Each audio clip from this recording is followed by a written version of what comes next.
AITA for not wanting to forgive my brother after he lied to CPS?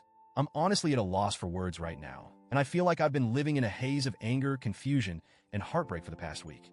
There's this weight in my chest that I can't seem to shake. I never thought I'd be in a position where I have to lock my own door against my brother and his wife. But here I am, with my door locked 24/7, just so they can't barge in whenever they feel like it.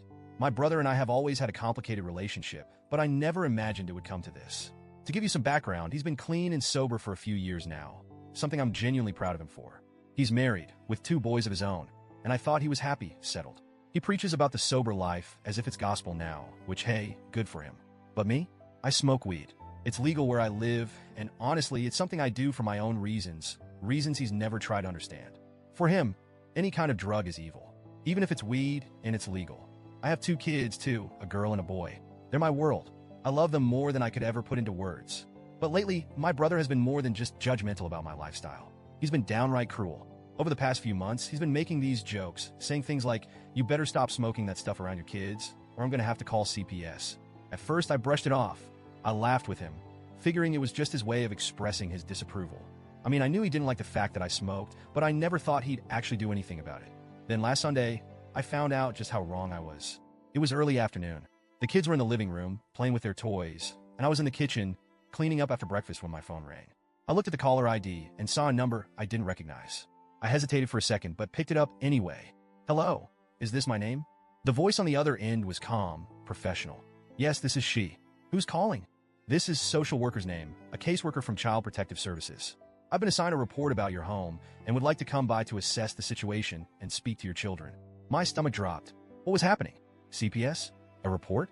My mind raced, trying to make sense of it all. The caseworker started listing off a series of complaints, each one more baffling than the last. Allegations about my parenting, claims that my home was unsafe, that I was neglecting my kids. I was in complete shock.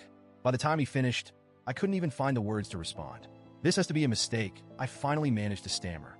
"We'll know soon enough," the caseworker replied. "I'm on my way to your house." I hung up the phone, my hands shaking. I didn't understand. There was nothing wrong with my home, with my kids. I knew that. My kids were healthy, happy, and well cared for. But now, I had to prove it to a stranger. I called my mom and my sister, my voice barely above a whisper as I explained what had just happened. I was in the middle of telling them when my brother and his wife walked into my house, uninvited, like they always do. I looked at them, still reeling from the phone call, and I couldn't stop myself. "Did you call CPS on me?" The words felt foreign on my tongue, like I couldn't believe I was even asking the question. But the moment I saw his face, saw the way he shrugged his shoulders, his expression cold and indifferent, I knew. He didn't even try to deny it. "Yeah, I did," he said, as if he hadn't just turned my world upside down. I snapped. I can't even remember what I said, but I know I was screaming at him, telling him to get out, that I never wanted to see him again. He and his wife left without another word, and I collapsed in a heap, sobbing in a room away from my kids. The betrayal felt like a knife in my heart. For the next 4 days, I barely slept. The CPS caseworker came by, talked to my eldest daughter, who was so confused by his questions that she didn't even know how to respond. I could see the pity in his eyes as he walked through our house, checking everything, but I didn't care about his pity. I just wanted this nightmare to be over. Thankfully, after a thorough inspection, the caseworker told me that there was absolutely no reason for CPS to be involved. He said the case would be closed, and that there was nothing in my home or about my parenting that warranted concern. But the damage had already been done. I couldn't stop replaying that moment in my head. The way my brother had so casually admitted to trying to ruin my life. Now my brother and his wife are blowing up my phone, trying to guilt me into forgiving them.